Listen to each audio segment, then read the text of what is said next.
Imagine for a moment that the lights have all gone out, not the flickering bulbs of a city street or the warm glow of a bedside lamp, but the lights of the cosmos itself.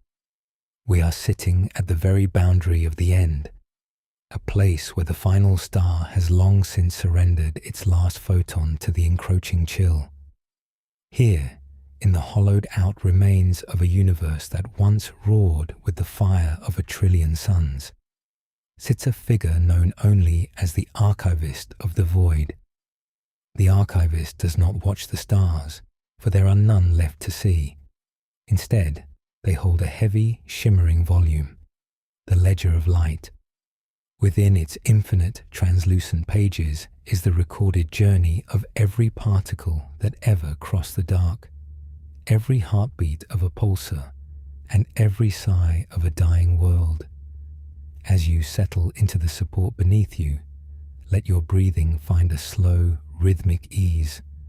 You are not merely a listener tonight. You are an entry in that ledger. To understand the peace of the end, we must first return to the violence of the beginning, to a moment when everything you have ever known and everything you will ever be was condensed into a seed of impossible potential, waiting in the dark. The story of our existence does not begin with the grand sweeping spirals of galaxies we see in modern telescopes. It begins with a young man, a legal pad, and a late-night epiphany that would rewrite the biography of the entire universe. In December 1979, the world was preoccupied with the mundane. But on a Tuesday evening in a quiet corner of California, a 32-year-old physicist named Alan Guth was gripped by a different kind of preoccupation. Guth was a convinced physicist, a man who looked at the chaos of reality and searched for the hidden symmetry beneath it. He was working at the Stanford Linear Accelerator Center, struggling with a problem that most people didn't even know existed. Why was the universe so remarkably, impossibly smooth? If the Big Bang had been a standard explosion, the universe should have been a jagged, uneven mess. Instead, when we looked at the afterglow of the beginning, the cosmic microwave background, it was as uniform as a perfectly still lake. This didn't make sense. It was as if you walked into a room filled with 1,000 people and found that every single one of them was exactly the same temperature, down to the 1,000th of a degree, despite never having spoken to one another. Guth went home that night, his mind churning with equations. He couldn't sleep. The silence of his house seemed to amplify the noise of his thoughts. He sat at his desk, the scratching of his pencil the only sound in the room. And then, in a sudden spark of mathematical intuition, he saw it. He scribbled a note to himself at the top of his legal pad. Spectacular realization. What Guth realized was that the universe hadn't just expanded. It had exploded into being in a way that defied every intuition of human scale. He called it cosmic inflation. In a trillionth of a trillionth of a trillionth of a second, a region of space smaller than a single subatomic particle, smaller than the smallest piece of an atom, ballooned outward. It didn't just grow. It doubled in size over and over again, nearly 100 times, in a blink of time so brief that instant feels like an eternity. This expansion happened faster than the speed of light. While Einstein taught us that nothing within space can travel faster than light, he left a loophole. Space itself has no such limit. The fabric of the cosmos could stretch as fast as it wanted to. Imagine a wrinkled, crumpled-up sheet. If you pull the corners of that sheet outward with enough force and enough speed, those wrinkles don't just flatten, they disappear. That is what inflation did to our universe. It took the jagged quantum noise of the beginning and stretched it so far and so fast that it became the smooth, flat geometry we inhabit today. But here is where the archivist pauses. turning a page in the ledger of light to show us the vertigo hidden within this math. Every scientific concept has an unsettling implication, a truth that forces you to realize that you are not standing on solid ground, but on a mathematical mirage. The implication of Alan Guth's spectacular realization is this: everything you have ever loved, every mountain you have ever climbed, and every person you have ever known was once crushed into that point of nothingness. Our entire reality, the vast 93 billion light-year expanse of the observable universe, is just a stretched-out version of subatomic jitter. We are the children of quantum fluctuations. Before inflation, the vacuum of space was not empty. It was a sea of activity, a restless background where tiny particle-antiparticle pairs blinked into and out of existence, borrowing energy from the void and returning it an instant later. These were tiny, microscopic blips of energy, smaller than any human eye could ever hope to see. But then, the sudden violent breath of inflation caught these tiny jitters. It seized those subatomic ripples and stretched them across the sky, inflating them from the scale of an atom to the scale of a galaxy. The massive structures we see tonight, the great attractor, the cosmic filaments that span millions of light years, and the sprawling cities of stars, are nothing more than the microscopic shivering of the vacuum, magnified to a cosmic scale. We are walking through the ghost of a quantum event. This means the universe did not begin with a plan for complexity. It began as an accident of expansion, a high-pressure opening act, where the materials kept arriving and the blueprint kept changing. Inflation was the silent breath that set the stage, a cosmic ringing that still vibrates in the background of our reality. As the archivist closes this first chapter of the ledger, they look out into the silent, cold dark of the end. The beginning was hot, dense, and frantic, a time when structure rose quickly from simplicity, and structure was built amid disturbance. But that rapid growth left us with a mystery. If the universe expanded so quickly, how did it manage to hold itself together? Why didn't the energy of inflation simply carry everything away, leaving us in a universe of isolated, lonely particles? The answer was already there, hidden in the dark, long before the first star ever lit its lamp. It was an invisible scaffolding, a ghostly envelope of matter that was guiding the motions of gas and stars before we even knew how to look for it.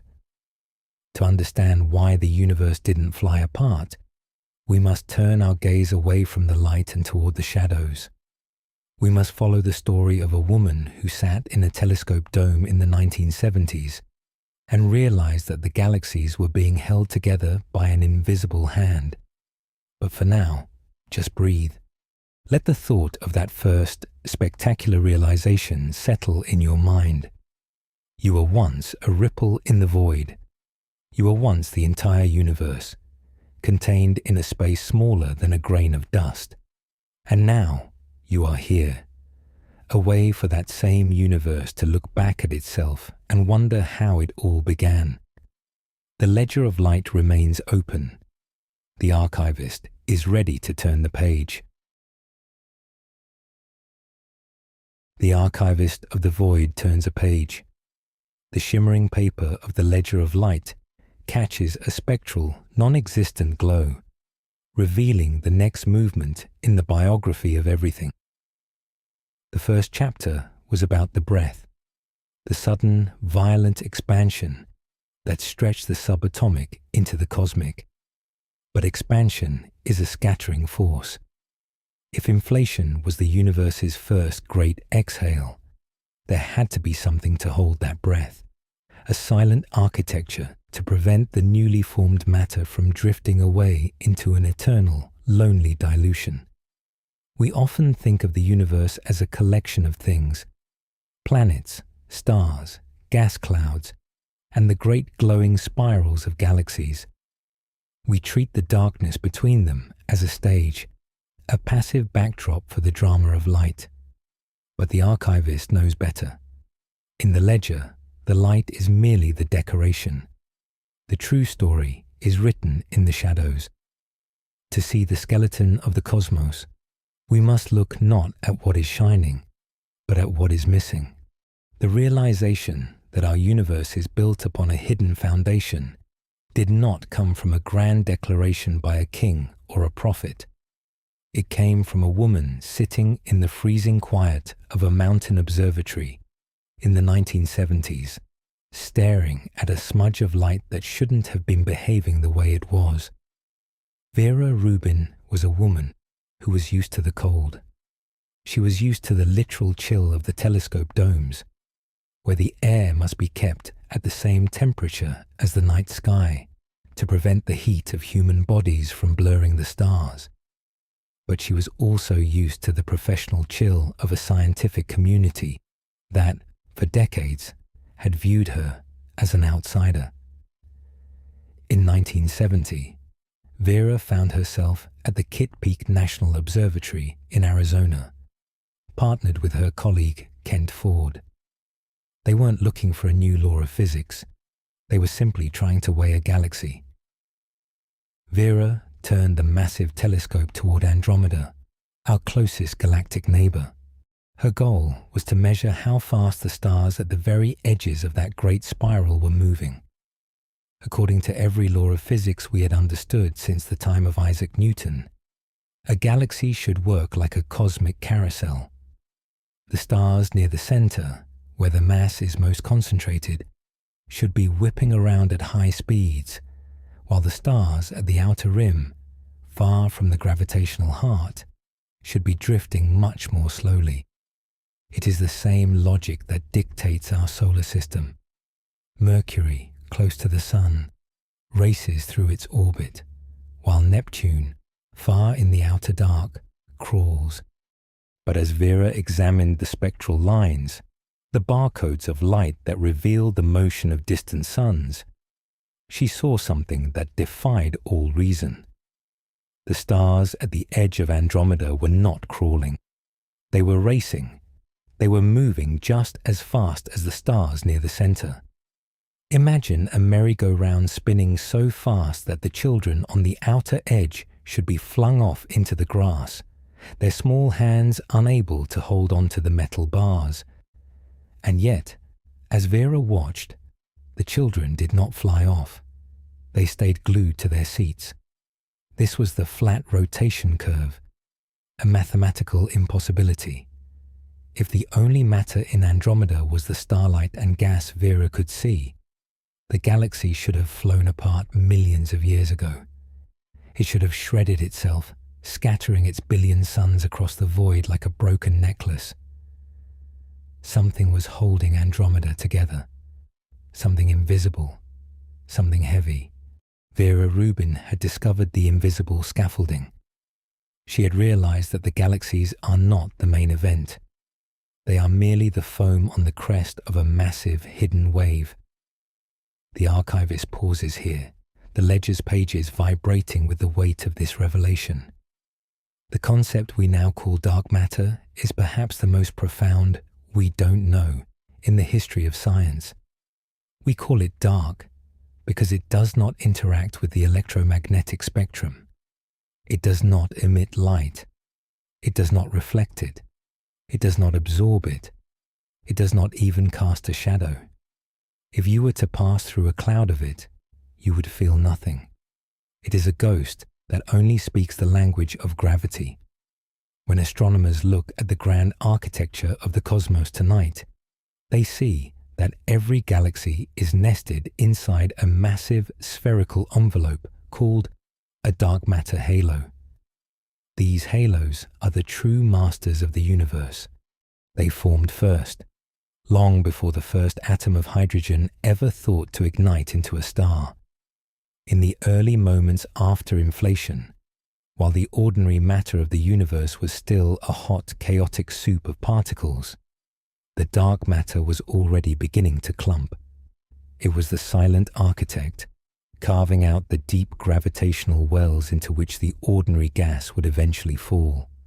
Without dark matter, the story of the universe would have ended before it truly began.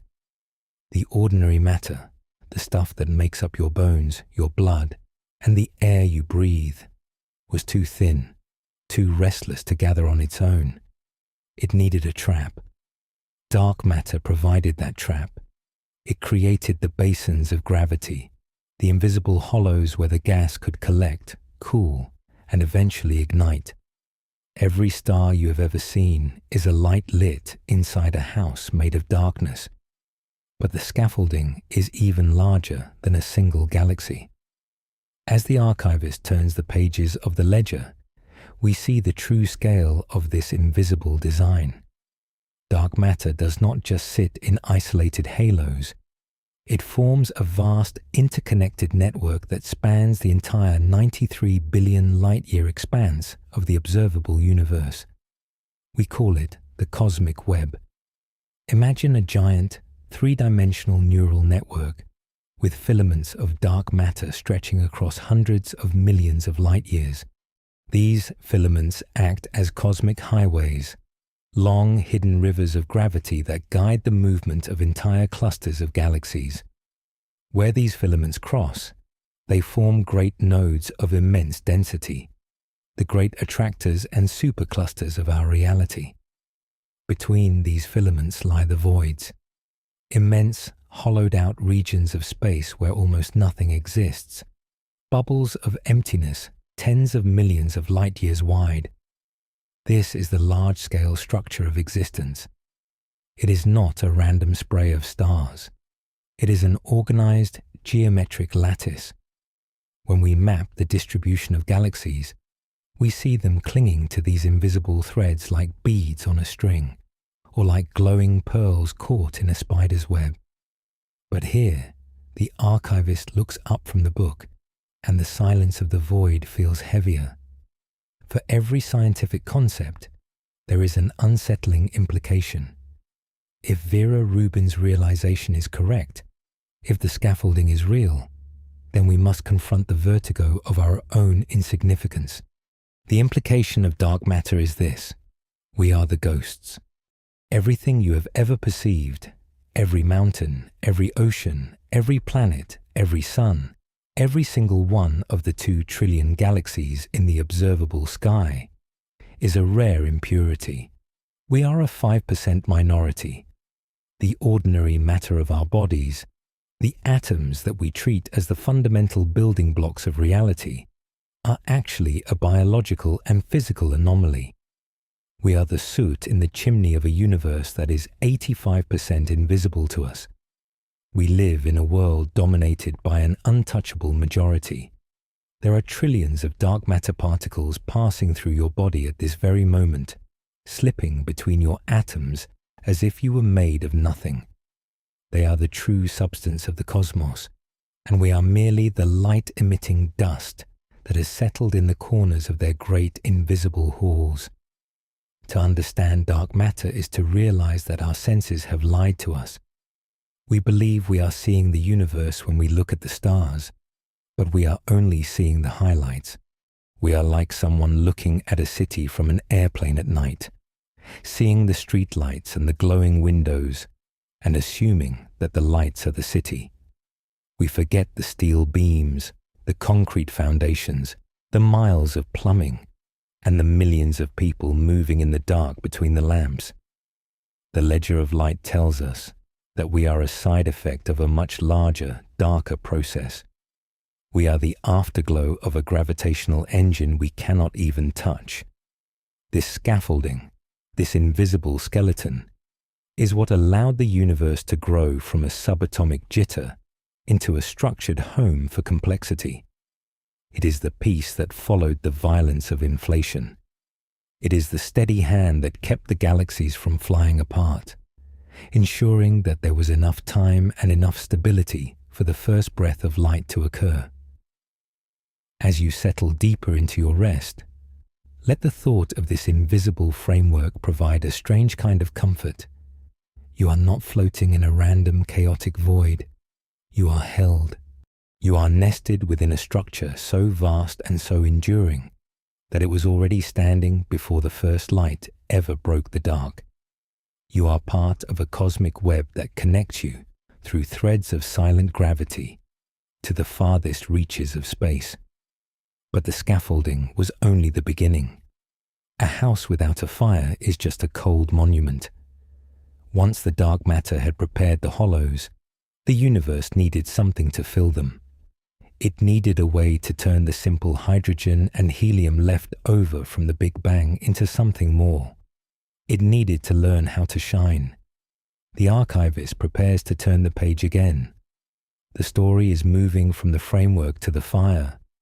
We are moving toward a time when a young researcher in 1925 would challenge everything we knew about the stars, proving that the suns of our sky were not made of rock, but of hydrogen and fire, the first alchemists of the void. The ledger remains open. The light of the first stars is about to be recorded. Breathe in the silence of the scaffolding. We are almost there. The archivist of the void turns a page of the ledger of light, and for a moment, the shimmering parchment seems to hum with a heat that shouldn't exist here at the end of all things.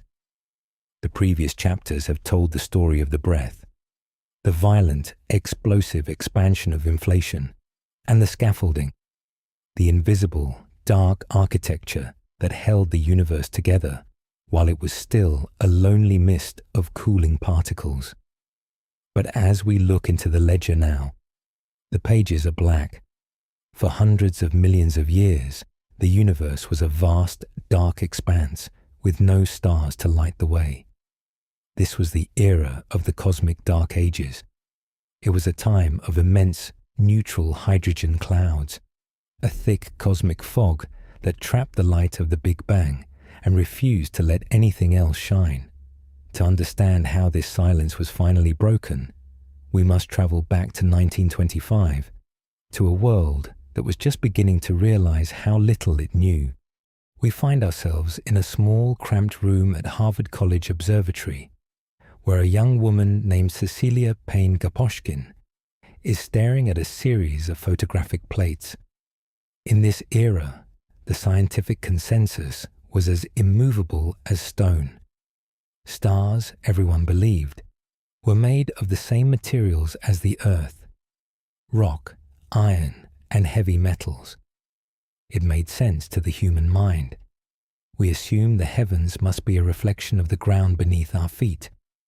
But Cecilia was looking at the barcodes of starlight, the spectral lines that reveal the chemical signature of distant suns. As she labored over her calculations in the quiet hours of the night, she realized that the consensus was not just wrong. It was a fundamental misunderstanding of the universe's chemistry. Her data suggested that stars were not made of rock at all. They were composed almost entirely of hydrogen and helium, the two lightest, simplest elements in existence. When she presented her findings, the leading astronomers of the day told her it was impossible. Henry Norris Russell, the most famous astronomer in America, told her that such a result was clearly impossible. Yet, her dissertation would later be called the most brilliant ever written in astronomy. Cecilia Payne-Gaposchkin had discovered that the universe was not a collection of floating rocks, but a vast reservoir of potential fire. This realization is the key to the entry titled "The First Breath of Light," because before the first star could ignite, the universe was chemically stagnant. It was filled with the raw material left over from the Big Bang: hydrogen, helium, and the faintest trace of lithium. But it had no iron for blood, no oxygen for breath, and no carbon for life. The universe was a house built of scaffolding, but it had no heat. Then, about 200 million years after the beginning, the dark matter scaffolding did something extraordinary. In the deepest hollows of the invisible web, gravity began to pull the neutral hydrogen together. This wasn't the gentle gathering of a modern nebula. This was a high-pressure, desperate accumulation. Because there were no heavy elements to help the gas cool and fragment into many small pieces, these first clouds collapsed into massive, unstable giants.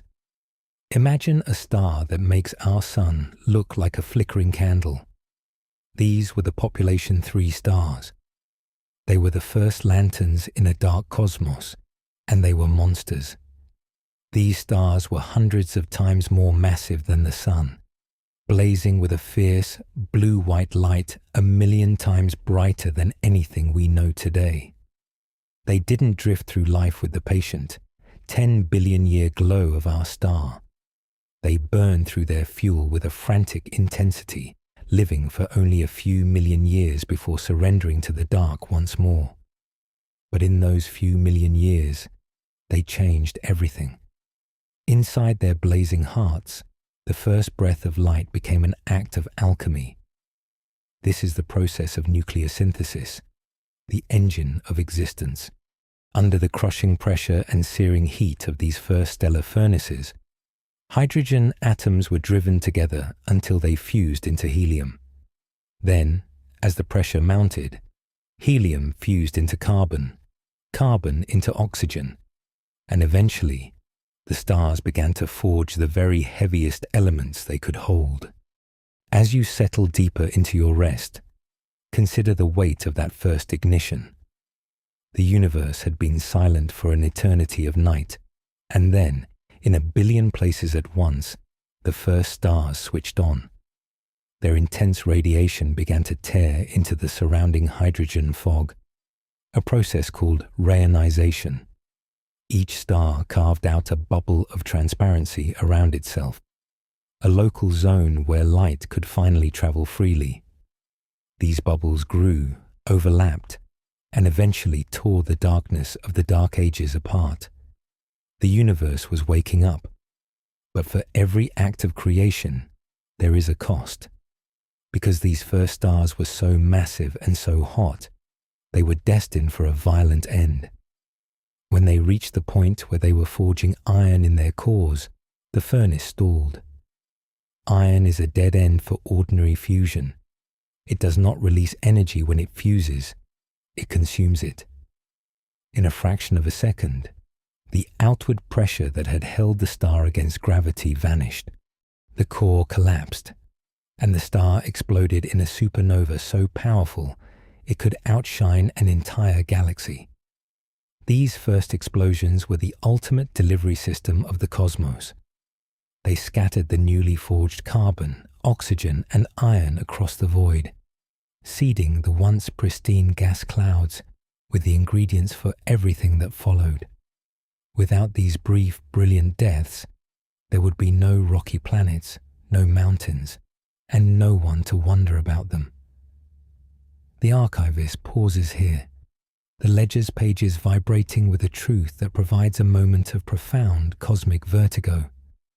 The implication of the first breath of light is this: you are a recycled graveyard. Every scientific fact we have discussed tonight leads to this unsettling realization. The iron that carries oxygen through your veins was forged in the heart of a star that had to die for you to breathe. The calcium in your bones and the carbon in your cells are the ash of an ancient explosion that happened billions of years before the sun was even a whisper in a nebula. You are not merely an observer of the stars. You are the physical remains of the very first ones. We are the second-hand creations of a universe that learned how to build complexity by destroying its first and greatest lights. We often feel like the primary inhabitants of reality, but the science of nuclear synthesis tells us we are the leftovers. We are the chemical impurities in a universe that began as pure hydrogen and helium. We live in the enriched ruins of a vanished age of giants. As you drift closer to sleep, let that thought offer a strange kind of peace. You are connected to the very first moments of the light not by metaphor, but by the literal atoms that make up your body. You are a way for the universe to look back at the furnaces that created it. The light of those first stars has been stretched by the expansion of space, shifted into the infrared, and weakened by billions of light years of travel. But their legacy is written in your very DNA. The first stars are gone, their blue-white fire extinguished eons ago, but the lights they turned on have never been truly put out. They set the stage for the first great cities of stars, the galaxies, to begin their long, slow assembly. And as the universe moved out of its childhood, it began to shelter even stranger things at its heart. The archivist of the void prepares to turn the page again. The story is moving from the fire of the first stars to the hunger that lives at the center of our own home. We are moving toward a place where the laws of physics stop making sense, a place that devours time itself. But for now, just breathe. Breathe in the oxygen forged in a stellar furnace. Feel the iron in your blood, a gift from a dying sun. You are supported by the scaffolding of the dark and lit by the legacy of the first fire. The ledger of light remains open. The heart of the hunger is waiting on the next page. The archivist of the void sits in the deepening silence of the end, the ledger of light resting heavily upon their lap. The previous pages have been filled with the frantic, blue-white brilliance of the first stars, the alchemists who forged the elements of your own blood. But as the archivist turns to the next entry, the light from the page seems to be pulled inward, as if the ink itself is trying to escape into a deeper, darker truth. This chapter is titled, The Heart of the Hunger. To understand the anchors of our universe, we must leave the dawn behind and travel into the heart of our own home, the Milky Way. We must find ourselves in the early 1990s on the dormant volcano of Mauna Kea in Hawaii, where the air is so thin and cold that the breath of a human feels like a minor intrusion into the celestial. Here, inside the silver-white dome of the Keck Observatory, a woman named Andrea Ghez is waiting for the stars to move. Ghez is a woman of immense patience, a cartographer of the invisible. She is not interested in the bright, sweeping spiral arms of our galaxy, nor the familiar constellations that guide the sailor. Her gaze is fixed on a single crowded patch of dust in the constellation Sagittarius. To the human eye, this region is a wall of darkness, a cosmic curtain of gas that hides the galactic center. But Ghez is using infrared light to pierce through that veil, looking for a cluster of stars that astronomers call the S-stars. For 20 years, Ghez and her team return to this cold ridge, night after night, year after year, tracking the positions of these stars with a precision that borders on the impossible. She was looking for a ghost. She noticed that one particular star, S2, was behaving in a way that defied every standard model of galactic motion. It wasn't drifting, it was racing. It was whipping around a point of nothingness, at speeds exceeding 11 million miles per hour. Mathematics allowed Ghez to weigh that nothingness. To make a star move that fast, the object at the center had to be 4 million times more massive than our Sun. And yet, it occupied a space smaller than our solar system. It was a supermassive black hole, Sagittarius a star. The realization that a monster sits at the heart of our home requires a level of focus that transcends the chaos of our daily lives. Just as Andrea Ghez had to eliminate the atmospheric blur of Earth to see the true motion of the stars, we often find ourselves needing to eliminate the noise of the modern world to truly understand the things that matter. In the realm of our own digital existence, this kind of clarity and protection is essential. This journey into the deep dark of the galactic center is made possible by the precision of our instruments, much like the way you can protect your own digital journey with today's sponsor.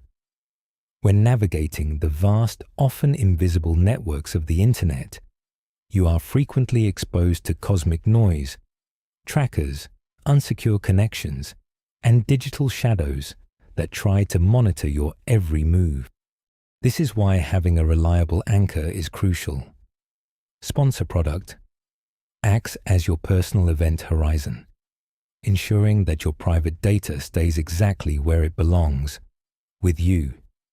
With features like military-grade encryption, a strict no-logs policy, and the ability to access content from anywhere in the world, as if you were standing in a different coordinate of space-time, Sponsor product provides the security you need to explore the digital frontier.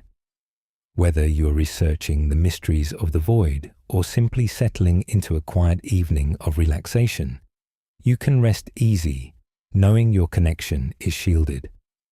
Click the link in the description to secure your digital presence today and take advantage of their special limited time offer. Now, as the archivist turns the page back to the ledger, we move from the human story of discovery to the unsettling physics of the hunger itself. A supermassive black hole is not merely a heavy object. It is a puncture in the fabric of reality. When we speak of the event horizon, the boundary surrounding Sagittarius A star, we are not talking about a physical surface you could touch. It is a mathematical point of no return. Outside this boundary, a flash of light can still climb away and reach the rest of the universe. Inside, every possible future path points inward, toward the singularity. If you were to approach this boundary, the universe would begin to reveal its most ominous secrets. Because gravity bends space-time, it also bends time itself. This is gravitational time dilation. To an observer watching you from Mauna Kea, your descent toward the heart of Sagittarius, a star would appear to slow down. They would see you hovering at the edge of the event horizon, your image becoming redder and dimmer, frozen in a never-ending pause. But to you, time would feel perfectly normal, until it didn't. As you cross the horizon, you would experience spaghettification. The gravity at your feet would be so much stronger than the gravity at your head that your very atoms would be stretched into a long, thin ribbon of matter. You would become a stream of particles, flowing into a darkness that is 4 million times heavier than the star that gives you life. But here is the archivist's pause.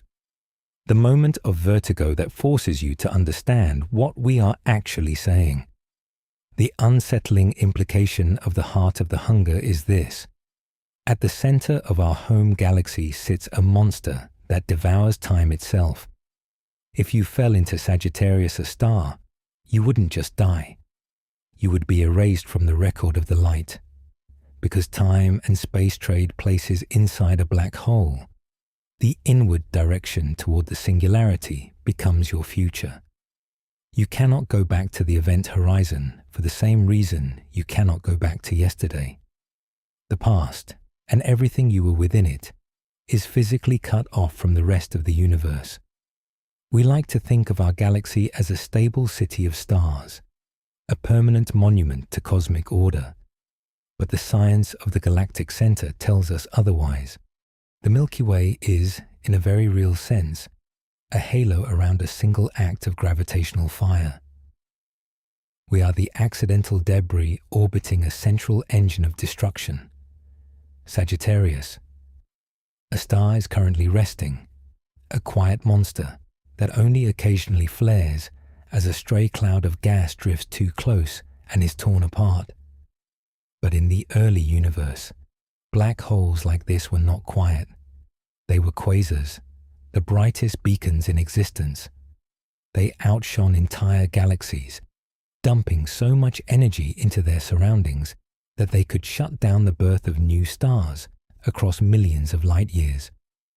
Our galaxy exists in its current form only because its central hunger is currently satisfied.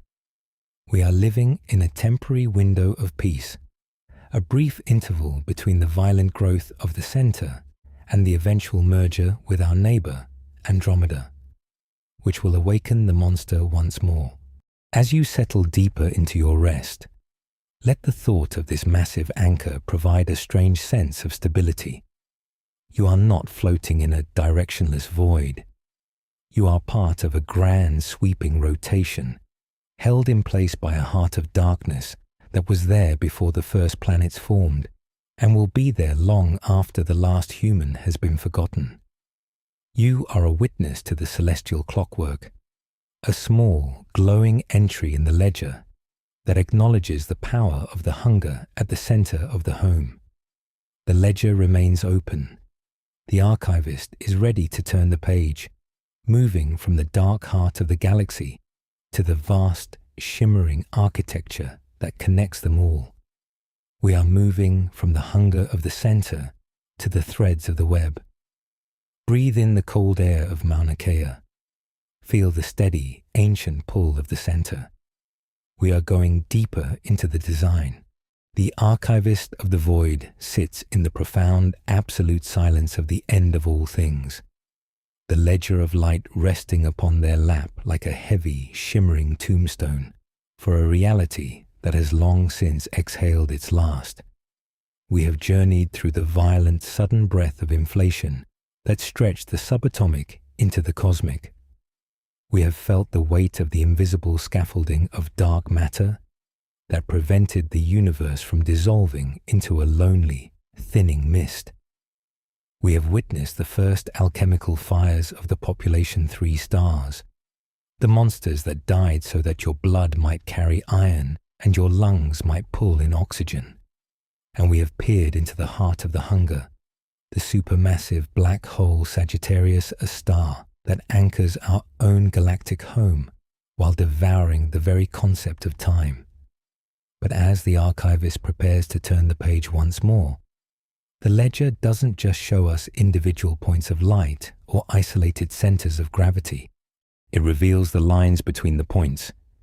It shows us that the universe is not a collection of lonely islands, but a single, vast, and terrifyingly organized structure. This is the entry titled The Cosmic Web. To understand the architecture of existence, we must travel back to the mid-1980s, to a time when our maps of the universe were as flat and two-dimensional as a medieval chart of the oceans. We find ourselves at the Harvard-Smithsonian Center for Astrophysics, inside a cramped, windowless room filled with the hum of early computers and the smell of stale coffee. Here, a woman named Margaret Geller and her colleague Joan Centrella are attempting something that most of their peers consider a fool's errand. They aren't trying to discover a new star or a single galaxy. They are trying to do something much more ambitious. They are trying to see the shape of the void itself. At this moment in history, the scientific consensus is that the universe is basically a smooth, random spray of galaxies, like a mist of fine rain hanging in the dark. Gravity, we assume, hasn't had enough time since the Big Bang to organize matter into anything more complex than simple clusters. But Geller and Centrella have a different intuition. They suspect that if they can measure the distance to enough galaxies, if they can add a third dimension of depth to our flat maps, a hidden pattern might emerge. Geller is a woman of relentless precision, a cartographer of the void, who understands that in astronomy, sight is actually history. She spends years at the 60-inch telescope on Mount Hopkins, collecting the barcodes of light, the redshifts, that reveal how far away a galaxy truly is. It is tedious, manual work, one galaxy at a time, one dot on a plot at a time. Night after night, the ledger of light is filled with coordinates that seem, at first, to be nothing more than random noise. But in 1986, Geller and her team produce a single slice of their 3D map, a wedge-shaped sliver of the universe containing over 1,000 galaxies. As the plot emerges from the printer, the silence in the room becomes electric. Geller looks at the paper and sees something that should not exist. The galaxies are not scattered like a random mist. They are arranged into thin, glowing walls and long, delicate filaments, surrounding immense, hollowed-out regions of nothingness. At the center of this map is a figure that becomes famous in the history of science. A grouping of galaxies that looks uncannily like a person with their arms and legs outstretched. They call it the stickman.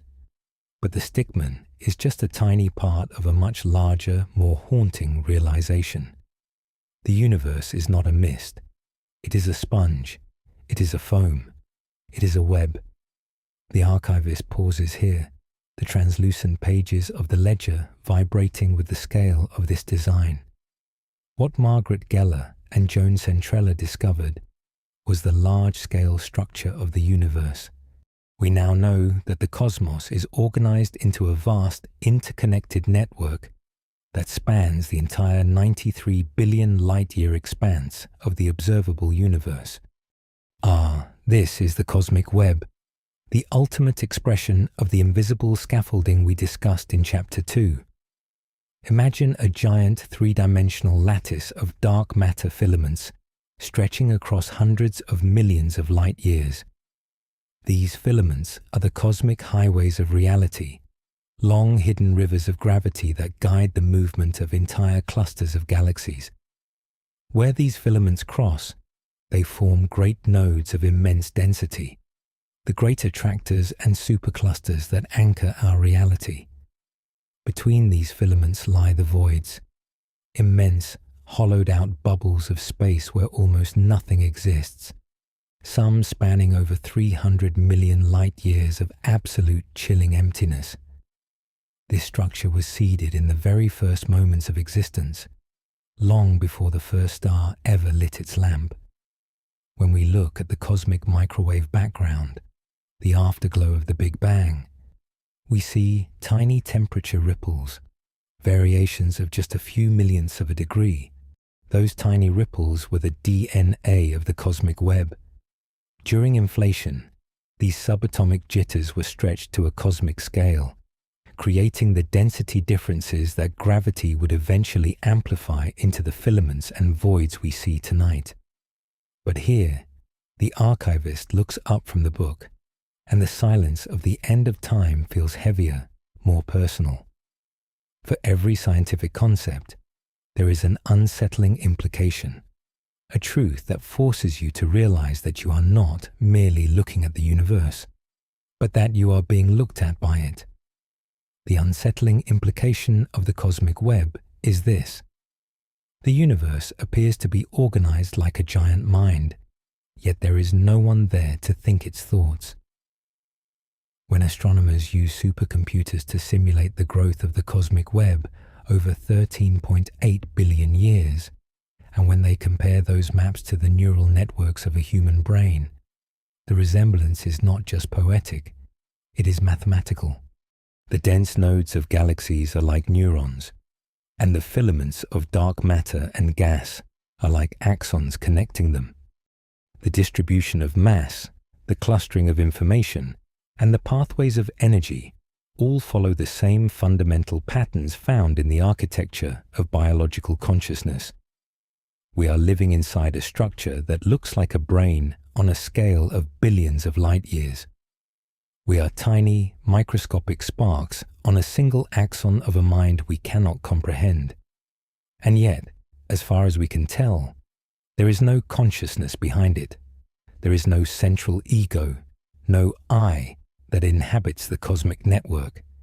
It is a brain without a mind, a vast processing unit of gravity and light that has been running for billions of years without ever having a single original thought.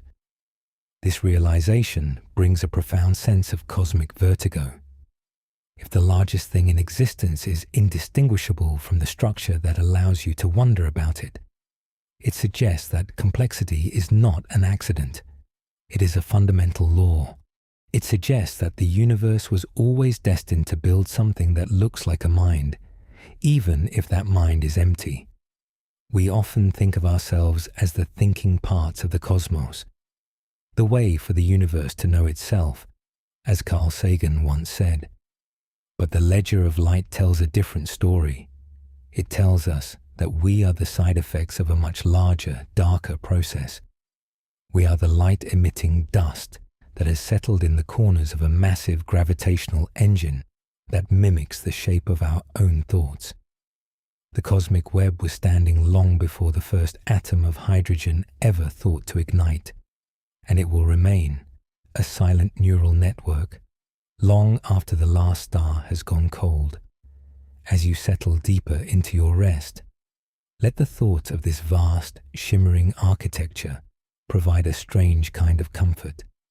You are not floating in a random, chaotic void. You are held. You are part of a structure so vast and so enduring that it connects you, through threads of silent gravity, to the farthest reaches of space. You are a node in a web that spans the entirety of creation. But while the web is structured and connected, it is also eerily quiet. As the archivist turns the page, they move from the grand design of the web to the mystery of its inhabitants. If the universe is a giant mind, and if it is filled with billions of galaxies and trillions of stars, why is the signal-to-noise ratio so profoundly low? Why, in a universe built like a neural network, does it feel like we are the only ones awake? To understand the silence of the web, we must follow the story of a man who sat at lunch in 1950 and asked the most haunting question in the history of science: where is everybody? The Ledger of Light remains open. The great silence is waiting on the next page. Breathe in the architecture of the web. We are almost there. The archivist of the void pauses, their fingers hovering over the edge of a page that feels noticeably colder than the ones that came before. In the previous chapters of the Ledger of Light, we have seen a universe of frantic activity, of space stretching faster than light, of dark matter weaving a grand neural network, and of stars forging the very iron in your blood. We have mapped the brain of the cosmos, seeing the filaments and the nodes where matter gathers in a display of organized complexity. But as the archivist turns the page now, the shimmering ink seems to thin. There is a vast amount of white space here. This is the entry for the inhabitants of the web, and it is defined not by what is recorded, but by what is missing. It is titled The Great Silence. To understand the weight of this quiet, we must travel back to a mundane Tuesday in the summer of 1950. We find ourselves at the Los Alamos National Laboratory in New Mexico, a place where the most powerful and dangerous secrets of the atom were being unraveled. The air is dry, smelling of sagebrush and hot asphalt. 4 men are walking toward the Fuller Lodge for lunch. Emil Konopinski, Edward Teller, Herbert York, and a man whose mind was so sharp and precise that his colleagues called him the Pope of Physics, Enrico Fermi. As they walk, they are chatting about a recent cartoon in The New Yorker depicting aliens stealing New York City trash cans. It is a light-hearted conversation, the kind of idle speculation brilliant men use to rest their minds. They sit down at a circular wooden table, the clatter of silverware and the low hum of the cafeteria surrounding them. The conversation drifts to other topics, the speed of light, the vastness of the galaxy. But Fermi is no longer eating. His mind is running a hidden simulation, a mental calculation involving the age of the Milky Way and the billions of stars it contains. Suddenly, in a moment that would haunt the scientific community for a century, Fermi looks up at his colleagues and asks a simple, devastating question. Where is everybody? He wasn't asking for the location of his friends. He was asking for the location of a civilization, any civilization. Fermi's realization was based on a terrifyingly consistent logic. Our galaxy, the Milky Way, is about 13 billion years old. Our own star, the Sun, is a relative newcomer, arriving only 4.5 billion years ago. If life is a natural byproduct of the universe, if we are truly made of the same recycled graveyard of stars we discussed in Chapter 3, then there should be civilizations out there that are millions, perhaps even billions, of years older than our own. The archivist traces a line in the ledger, showing us the scale of the mismatch. There are more stars in the observable universe than there are grains of sand on every beach on Earth. In our galaxy alone, there are hundreds of billions of suns.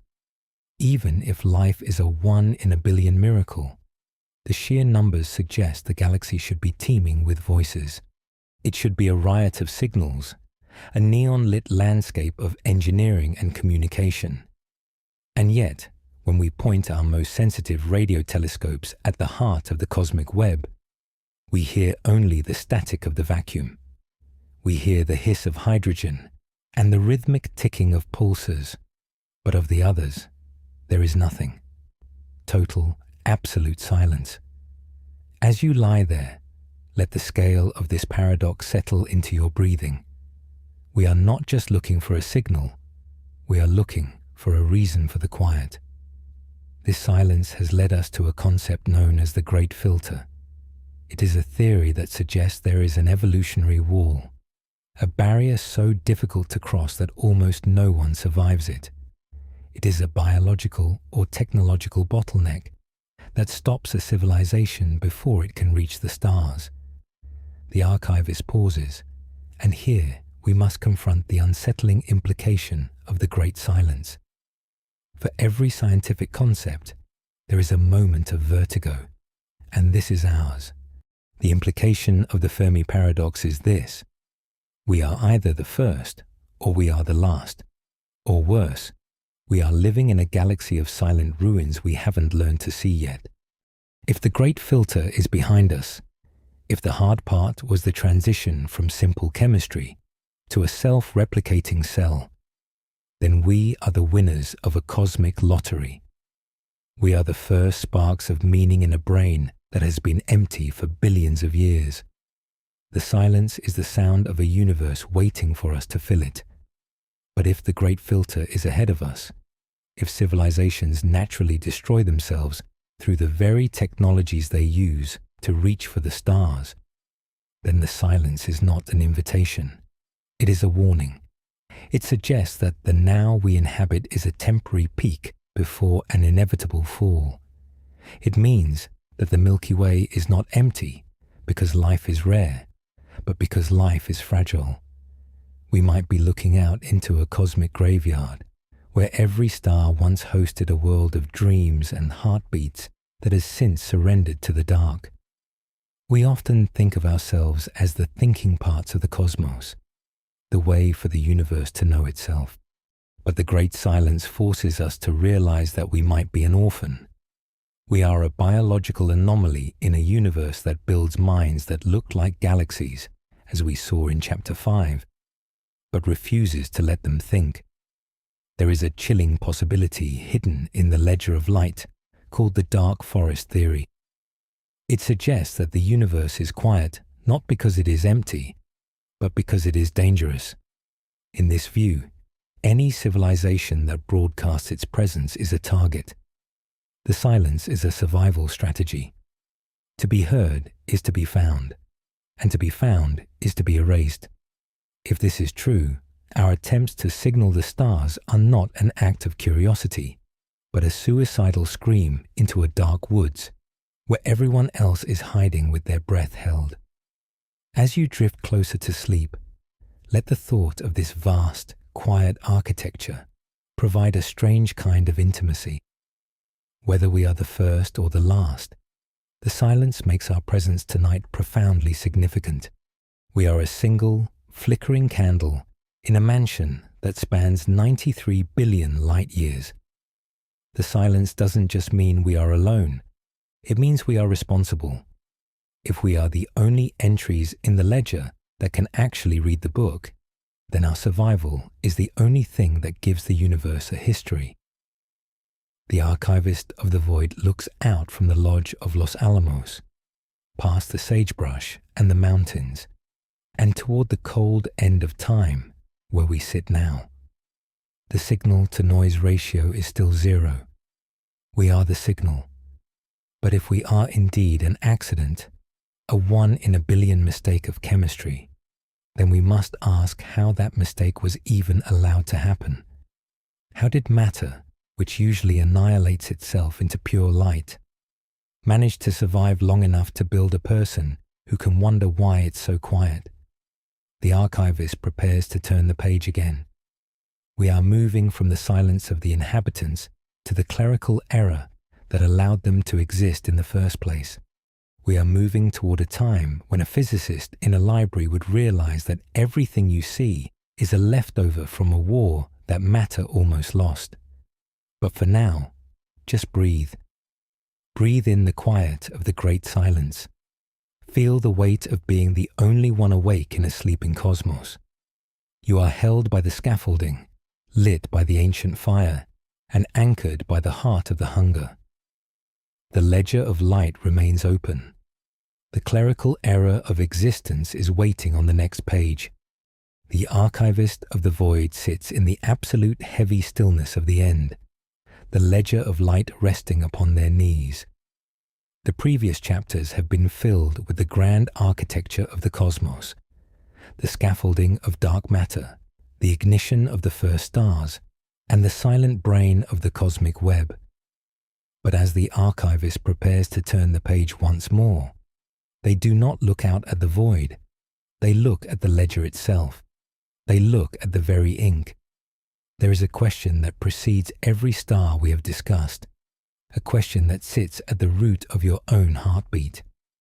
Why is there anything at all? According to the most fundamental laws of physics, we should not be here. The universe should be a hollow, expanding sphere of pure, featureless light, devoid of atoms, devoid of planets, and devoid of the eyes needed to see them. To understand why the cosmos chose to permit our existence, we must follow the story of a man who found the mirror of reality in the quiet of a library. This is the entry titled, "The Clerical Error of Existence." Our journey into the mirror begins in 1928, in the hallowed, silent halls of St. John's College, Cambridge. Inside the library, a young physicist named Paul Dirac is working. Dirac was a man of legendary silence, a convinced physicist who believed that if an equation was beautiful, it was more likely to be true than if it merely fit the data. He was attempting to solve a problem that had baffled his peers: how to make the new erratic world of quantum mechanics play by the rules of Albert Einstein's relativity. Dirac sat at his desk, the scratching of his pen the only intrusion into the library's peace. He was looking for an equation that could describe the behavior of an electron moving at nearly the speed of light. When he finally derived it, the now famous Dirac equation, he saw something that troubled him. Much like the square root of 4 can be both 2 and -2, his equation had two solutions. One described the electron we knew. The other described something impossible, a particle with negative energy. In the world of 1928, this was a mathematical nuisance. Most physicists would have discarded the second solution as a ghost in the math. But Dirac trusted the beauty of the equation. He realized that his math wasn't broken. It was revealing a mirror world. He had predicted the existence of antimatter. Imagine a twin of yourself. This twin looks exactly like you, moves like you, and thinks like you. But every electrical charge in their body is reversed. Where you have a negative electron, they have a positive one, a positron. This is the mirror version of every particle in existence. But there is a terrifying catch to this symmetry. If you and your mirror twin were to ever touch, you would not embrace. You would vanish. You would both be instantly converted into a blinding flash of pure energy. This is the law of annihilation. Matter and antimatter cannot coexist. The archivist pauses here, the translucent light of the ledger illuminating the cosmic stakes of Dirac's discovery. In the first fraction of a second after the Big Bang, the universe was a searing, high-pressure laboratory of energy. As the cosmos expanded and cooled, that energy began to condense into particles, following Einstein's E equals mc squared. But the laws of physics are symmetrical. For every particle of matter the Big Bang created, it was required to create a particle of antimatter. The early universe should have been a perfect war of attrition. A billion particles of matter meeting a billion particles of antimatter, annihilating each other until the ledger was zeroed out. If the symmetry had been perfect, the story of the universe would have ended before it truly began. The ledger of light would be literal, a universe containing only photons, with no matter left to build a single atom of the iron in your blood or the oxygen in your lungs. Yet, as you lie there tonight, you are proof that the symmetry failed. This leads us to the concept of matter-antimatter asymmetry. For reasons that still baffle the scientific community, the cosmic scales were not perfectly balanced. In the frantic, violent heat of the beginning, there was a clerical error. For every billion particles of antimatter that were forged, the universe created 1,000,001 particles of matter. This tiny, microscopic tilt, a 1 in a billion excess, is the only reason the material world exists. As the universe cooled, the great annihilation occurred. Trillions upon trillions of matter and antimatter pairs met and vanished into light, creating the cosmic microwave background radiation that still hums around you today. But when the smoke cleared and the war was over, there were survivors, the 1 in a billion leftovers. But here, the archivist looks up from the page, and the silence of the void feels heavier, more precarious. For every scientific concept, there is an unsettling implication. The unsettling implication of the clerical error of existence is this: you only exist because of a 1 in a billion mistake in the birth of the universe. We are the leftovers of a cosmic war that matter almost lost. Everything you have ever perceived, the grand sweeping spirals of the Andromeda Galaxy, the jagged peaks of the Himalayas, the very cells that make up your brain, is the trash of an almost perfect annihilation. We are not the main event of the cosmos. We are the statistical noise. We are the residue of a symmetry that failed to hold. This realization brings a profound sense of cosmic vertigo. It means that perfection in the universe is synonymous with death. If the laws of physics had been perfectly beautiful, perfectly symmetrical, and perfectly balanced, the universe would be empty of us. We only inhabit the now because of an ancient, infinitesimal flaw. Every atom in your body is a witness to that 1 in a billion chance, a survivor of a massacre of particles that happened 13.8 billion years ago. We often think of the universe as a place of order and precision, but the science of the clerical error tells us that we are the children of an accident. We are living in the enriched ruins of a vanished age of giants, as we saw in Chapter 3. But even those giants only existed because the ledger didn't balance. The archivist of the void closes the entry on the clerical error. The mystery remains. Why did the balance tip? Physicists still search for the symmetry-breaking event, probing the decays of exotic particles in giant underground tunnels, looking for the reason why matter was favored over its mirror. But for now, The quiet of the library in Cambridge remains, and the equation of Paul Dirac still holds its double-edged truth. As you settle deeper into your rest, let the thought of this ancient imbalance offer a strange kind of peace. You are not a random occurrence in a chaotic void. You are a rare, precious survivor.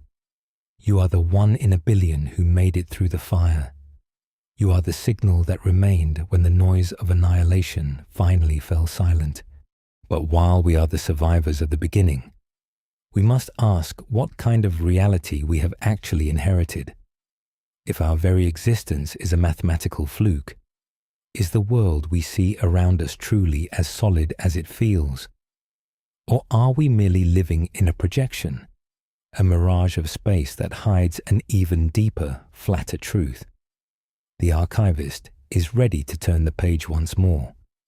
We are moving from the era of our birth to the mirage of our surroundings. We are moving toward a time when 2 physicists would argue over the surface of a black hole and realize that your entire life might be a mathematical illusion stored on the edge of the universe. But for now, just breathe. Breathe in the oxygen that survived the war. Feel the matter of your body, the leftover legacy of a cosmic mistake.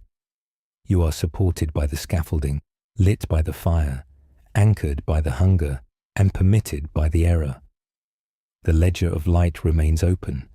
The mirage of space is waiting on the next page. You've been watching 2 hours of most relaxing facts about the universe to fall asleep to. Don't forget to like and subscribe. The archivist of the void sits in a silence so profound, it has become a weight, the ledger of light resting open upon a lap that no longer feels the passage of time. We have journeyed far through the entries of this volume. We have seen the violent, sudden breath of inflation that stretched the subatomic into the cosmic. We have felt the weight of the invisible scaffolding of dark matter that holds the galaxies in its spectral grip. We have witnessed the first alchemical fires of the ancient stars that forged the iron in your blood. We have peered into the heart of the hunger at the center of our galaxy and confronted the great silence of the cosmic web. Most recently, we looked at the very ink of existence, the clerical error that allowed matter to survive a war it should have lost. But as the archivist prepares to turn the page once more, they do not look at the stars or the atoms. They look at the paper itself. They look at the thickness of the page. Throughout our journey, we have assumed that the universe is a vast, 3-dimensional stage, a place with depth, height, and breadth. We feel the solidity of the ground beneath us, the volume of our own bodies, and the immense, 3-dimensional distance between the galaxies. But as the archivist traces a finger over the next entry, we find a truth that threatens to dissolve the very floor of reality. This is the entry for the mirage of space. To understand the fragility of our 3-dimensional world, we must travel back to 1972, to a quiet, wood-paneled office at Princeton University. Here, a young PhD student named Jacob Bekenstein is staring at a cup of tea. Bekenstein was a man preoccupied with the rules of the house. Specifically, he was obsessed with the second law of thermodynamics, the law that states that entropy or disorder in the universe must always increase. If you break a glass, you cannot unbreak it. If you stir cream into coffee, it will not unstir. This increase in disorder is the arrow of time. But Bekenstein realized that black holes presented a terrifying loophole to this law. If you were to take a highly disordered object, say, a box of chaotic hot gas, and throw it into a black hole, that disorder would seemingly vanish from the observable universe. The ledger of entropy would be zeroed out. To a physicist like Bekenstein, this was a catastrophe. It meant you could clean the universe of its disorder simply by feeding it to a monster, effectively breaking the most fundamental rule of physics. Bekenstein sat in the dim light of his office, the scratching of his pen the only sound in the room, echoing Alan Guth's late-night epiphany years later. He began to wonder, when an object falls into a black hole, where does its information go? Information is the opposite of entropy. It is the record of what an object was, its temperature, its position, the specific arrangement of its atoms. His realization was as subtle as it was revolutionary. He noticed that when you throw something into a black hole, the event horizon, the point of no return, gets larger. But it doesn't get larger in a way that corresponds to the object's volume. It gets larger in a way that corresponds strictly to its surface area. Bekenstein proposed something that seemed nonsensical to the giants of the day. The information contained within a three-dimensional object is perfectly preserved, not in the volume of the black hole, but on its two-dimensional surface. The scientific community, led by a young and formidable Stephen Hawking, initially balked at this. Hawking argued that black holes were perfectly black and could have no temperature, and therefore no entropy. The two men engaged in a legendary intellectual duel that would span years. But as Hawking refined his own equations, he stumbled upon a truth he hadn't expected. Black holes do radiate. They have a temperature. They leak energy. And in that moment, what we now call Hawking radiation confirmed Bekenstein's wild intuition. The information of everything that falls into a black hole is stored on the skin of the horizon, like the data on a hard drive or the pixels on a screen. The archivist pauses here, the ledger's pages vibrating with the scale of this revelation. If a black hole stores three-dimensional information on a two-dimensional surface, could the same be true for the entire universe? This is the holographic principle. Imagine a standard hologram on a credit card. When you look at it, you see a three-dimensional image with depth and parallax. But if you were to touch it, you would find only a flat two-dimensional piece of plastic.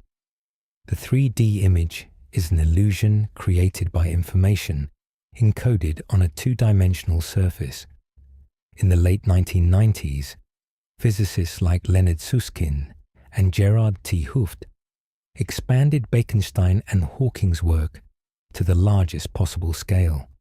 They realized that if you were to draw a boundary around any region of space, including the observable universe itself, the total amount of information that could ever happen inside that region is limited, not by the volume of the space, but by the surface area of that boundary. This suggests that space-time itself is not fundamental. Just as the smooth image on your television screen is actually made of millions of tiny, discrete pixels, space itself may be pixelated at the smallest possible scale, the Planck length. This is a scale so small that if an atom were expanded to the size of the entire observable universe, the Planck length would still be only the size of a single human hair. At this level, the smoothness of reality breaks down into a grainy, informational foam. As you settle deeper into your rest, consider the vertigo of this entry. For every scientific concept, there is an unsettling implication, and the holographic principle offers perhaps the most profound of all. The unsettling implication of the mirage of space is this: your entire life, your memories, your body, your world, might be a mathematical illusion, a projection from information stored on a distant 2D boundary at the edge of the universe. We feel as though we are here, sitting in a room, breathing three-dimensional air, moving through a world of depth. But the science of the hologram tells us that we might actually be there, encoded as a complex series of informational bits on a flat, distant surface. Our sense of depth, the vastness of the galaxies, and the very feeling of threeness may be nothing more than a cosmic projection, a mirage generated by the way information interacts at the boundary of reality. We are like characters in a three-dimensional video game, convinced of the reality of our mountains and our oceans, unaware that our entire existence is being calculated on a two-dimensional silicon chip. This realization brings a profound sense of cosmic vertigo. It means that the universe is not made of stuff, it is made of information. Atoms, stars, and people are just the ways that information manifests in the projection. The solidity of your bed and the warmth of your breath are real in their experience, but they may be hollow in their construction. We are the three-dimensional ghosts of a two-dimensional truth. The archivist of the void closes the entry on the mirage. The mystery remains. Where is the screen? If we are a projection, what is the source of the light? Physicists still struggle to reconcile the smooth, curved space of Einstein with the grainy, informational world of the hologram. But for now, the quiet of the end remains, and the realization of Jacob Bekenstein still echoes in the darkness. As you drift closer to sleep, let the thought of this holographic reality provide a strange kind of weightlessness. If the world is a projection, then the burdens of the three-dimensional world, the distance, the separation, the physical limits of our bodies, are all part of the illusion. You are not a lonely point in a vast, empty volume. You are part of an interconnected web of information that spans the entire boundary of creation. But if space is a mirage, what does that say about the other great dimension of our lives? If depth is an illusion, what of the flow of time? If we are recorded on a boundary that never changes, why do we feel the relentless march from yesterday into tomorrow? The archivist is ready to turn the page once more. The story is moving from the mirage of space to the eternal structure of time. We are moving toward a place where your birth and your death are not events that happened and will happen, but fixed coordinates in a single, unchanging block of the cosmos. But for now, just breathe. Breathe in the information of the universe. Feel the lightness of a world that might be flatter than it looks. You are supported by the scaffolding, lit by the fire, anchored by the hunger, permitted by the error, and projected by the hologram. The ledger of light remains open. The eternal coordinate is waiting on the next page. The archivist of the void sits in a stillness that has no name. For here, at the boundary of the end, even the concept of now has begun to unravel. We have journeyed through the entries of the ledger of light, tracing the biography of a universe that began in a scream of inflation and settled into a grand neural web of dark matter and stars. We have looked at the mirage of space and the clerical error that permitted our very atoms to exist. But as the archivist prepares to turn the 9th page, they do not look at the galaxies or the particles. They look at the intervals between them. They look at the dimension we have, until this moment, taken for granted. This is the entry for the eternal coordinate. To understand why the passage of time is perhaps the most convincing lie ever told to the human mind, we must travel back to a quiet spring morning in Princeton, New Jersey, in April 1955. We find ourselves in a modest study, where an elderly man with wild white hair and tired eyes is sitting at his desk. Albert Einstein is 76 years old. He is tired, and he is mourning. A few weeks earlier, Einstein had received word that his oldest and closest friend, Michel Besso, had passed away. They had met as students in Zurich. Besso had been the best sounding board in Europe for the ideas that eventually became the theory of relativity. Their lives were a shared conversation that spanned half a century. Now, That conversation had fallen silent. Einstein sat down to write a letter of condolence to Besso's sister and son, but he did not offer the standard platitudes of grief. He did not speak of heaven or a life beyond. Instead, he spoke as a convinced physicist. In that letter, Einstein wrote a sentence that would become the most haunting and beautiful realization in the history of science. Now he has departed from this strange world a little ahead of me. That means nothing. For us convinced physicists, the distinction between past, present, and future is only a stubbornly persistent illusion. Einstein wasn't being poetic. He was being literal. He was describing the scientific reality of the block universe. The archivist pauses here, the translucent light of the ledger illuminating the staggering scale of Einstein's comfort. To understand the block universe, we must look at what we learned in Chapter 8, that space and time are not separate entities, but a single, four-dimensional fabric called space-time.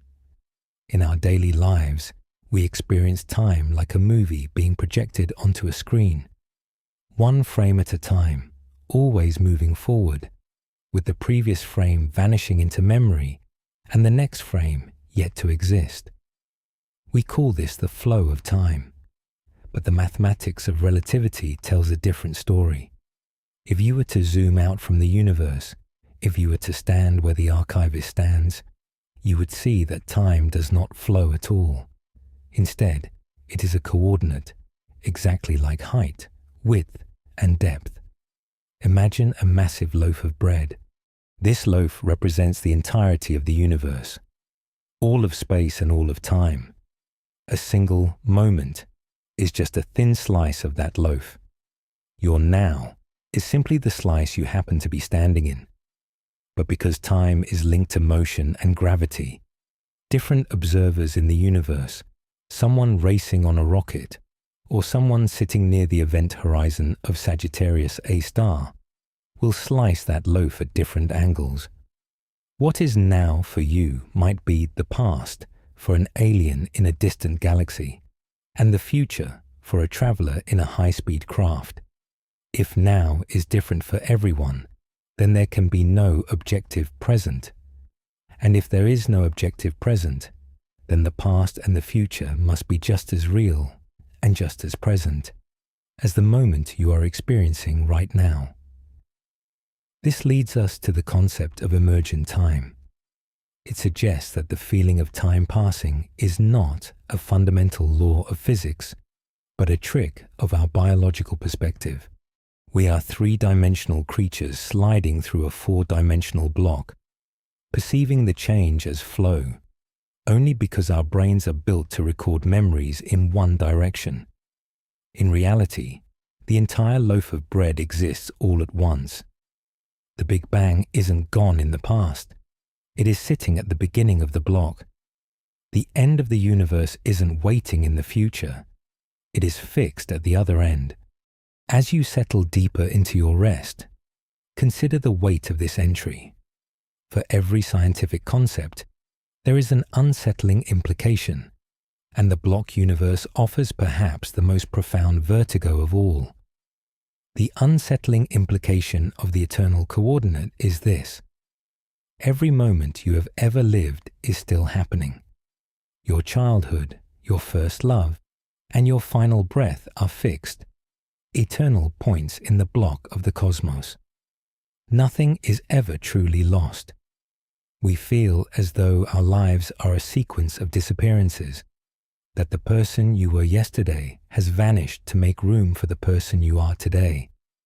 But the science of the eternal coordinate tells us that you are not a flickering point in time. You are a world line. You are a solid, four-dimensional structure that stretches from your birth to your death, carved permanently into the geometry of the universe. Every sunset you have ever watched is still glowing at its specific coordinate. Every word of comfort you have ever received is still being spoken. Every person you have lost is not gone. They are simply located at a coordinate you can no longer perceive with your limited three-dimensional senses. This realization brings a profound sense of cosmic vertigo. It means that the universe is not a process of becoming. It is a finished arrangement. We are like characters in a book that has already been written. We feel the suspense because we are reading the pages one by one. But the ending is already there, printed in ink, sitting on the shelf of the void. We often think of ourselves as the creators of our own history, but the Ledger of Light tells a different story. It tells us that our lives are part of a massive, frozen masterpiece. The solidity of your bed and the rhythm of your breathing are coordinates in a 4D landscape that is as unchanging as a mountain range. We are the eternal inhabitants of a now that never ends, even if we are only aware of one slice at a time. The archivist of the void closes the entry on the eternal coordinate. The mystery remains. Why do we perceive a flow at all? If the universe is a static block, why does consciousness feel like a river?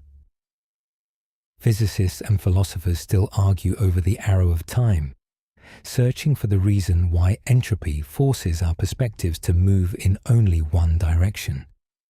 But for now, the quiet of Einstein's study in Princeton remains, and his letter to Michel Besso's family still holds its timeless truth. As you drift closer to sleep, let the thought of this eternal reality provide a strange kind of peace. You are not a temporary spark in a dark and vanishing void. You are an essential, unchanging part of the cosmic architecture. Your life is not a series of moments that are lost to the wind. It is a permanent coordinate in the biography of everything. You are held in the block of the cosmos, as enduring as the stars, and as certain as the math that defines them. But if every moment is eternal, and the entire history of the universe is already recorded, what happens when the final page is reached? If the block is finished, what is the ultimate nature of the silence that follows? The archivist is ready to turn the page one last time. We are moving from the eternal coordinate of time to the final whisper of existence. We are moving toward a place where the lights truly go out and the ledger of light is finally closed. But for now, just breathe. Breathe in the coordinates of this moment. Feel the solidity of a life that is already written into the stars. You are supported by the scaffolding, lit by the fire, anchored by the hunger, permitted by the error, projected by the hologram, and preserved by the coordinate. The ledger of light remains open. The final whisper is waiting on the next page. The archivist of the void sits in a silence that has finally become absolute. The ledger of light resting open on the very last page. We have journeyed through the biography of a universe that began in a scream of inflation, stabilized through a scaffolding of dark matter, and built a grand neural web of stars and galaxies. We have seen the clerical error that permitted our atoms to exist, and the holographic mirage that may define our space. But as the archivist prepares to close the book, they do not look at the structures we have built, but at the inevitable end of all motion. This is the entry for the final whisper. To understand why the universe is destined for a state of perfect frozen silence, we must travel back to the late 19th century, to a man who saw the end of the world written in the behavior of a gas. Ludwig Boltzmann was a man of immense mathematical courage and profound internal darkness. In an era where many of his peers still doubted the existence of atoms, Boltzmann was looking at the chaos of the microscopic world and searching for the laws that governed the whole. He was a convinced physicist who realized that the universe had a preferred direction, a one-way street that it could never turn back from. Boltzmann sat in his study, obsessed with a concept we now call entropy, the measure of disorder in a system. He realized that if you have a box of gas with all the fast-moving particles in one corner and the slow ones in another, they will naturally mix until the temperature is uniform. They will never, by themselves, unmix. This is the second law of thermodynamics, and to Boltzmann, it was the arrow of time. It is the reason eggs break but do not unbreak, and why smoke spreads but never gathers itself back into a cigar. The archivist traces the final lines of Boltzmann's math in the ledger, showing us the staggering weight of his realization. Boltzmann saw that if entropy must always increase, then the universe is essentially a clock that is slowly winding down. He became so despondent over the implications of his work and the rejection of his ideas by the scientific community that, in 1906, while on vacation in Duino, Italy, he took his own life. He died just before the world of physics would finally accept that he was right. The universe is inevitably sliding toward disorder. As you settle into the final moments of your rest, consider the scale of this winding down. We are currently living in what astronomers call the stellar springtime, a brief golden season where the cosmos is still rich with the fuel for new beginnings. But the ledger tells us that this season is temporary.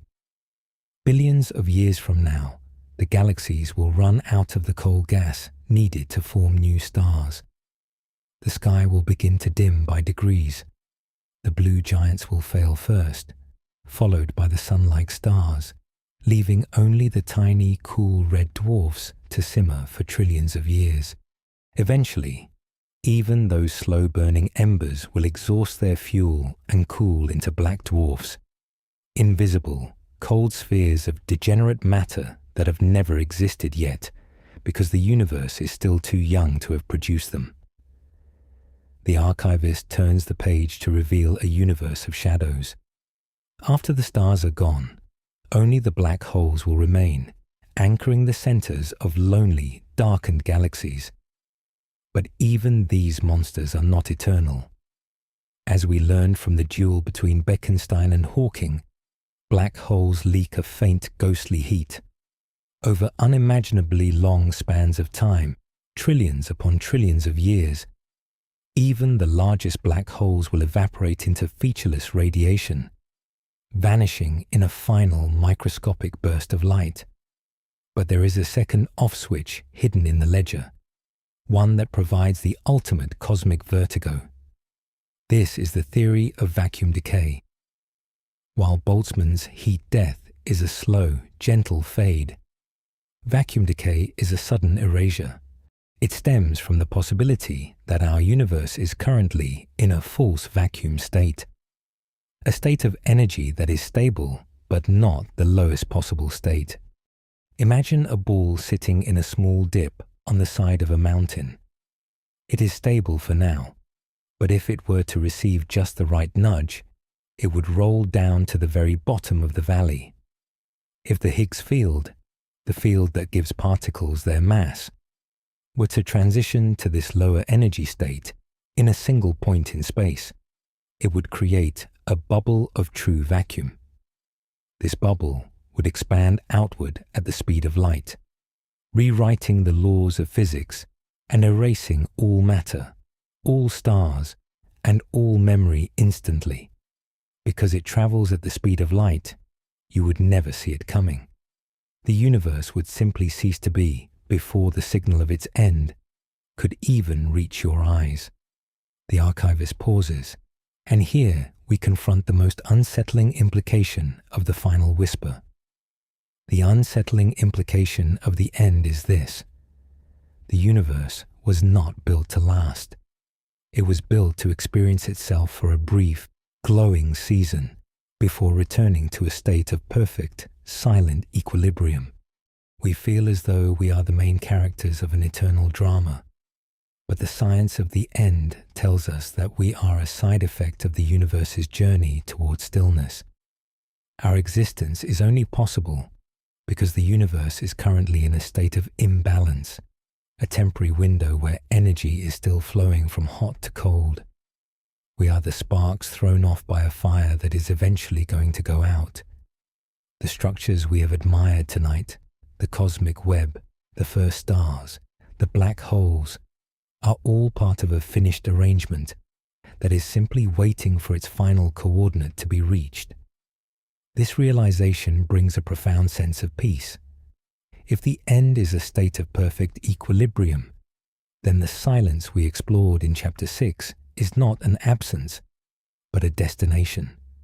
The universe is moving toward a state where no more work can be done, no more heat can be exchanged, and no more sorrow can be recorded. It is a cosmos that will eventually sleep forever. The archivist of the void looks down at the ledger of light. The ink is dry. Every photon ever emitted, every heartbeat of a pulsar, and every sigh of a dying world has been recorded. The book is full. We are the entries in that book, the fleeting sparks of awareness that allowed the universe to wonder at its own biography for a moment. The archivist reaches for the heavy cover of the ledger. As you drift into the deepest reaches of your rest, imagine that hand slowly closing the volume. The fire of the beginning has become the peace of the end. The scaffolding is no longer needed. The hunger is satisfied, and the mirage has faded. There is only the silence, and the knowledge that for a brief, spectacular season, you were here to see the light. The ledger is closed. The archivist is gone.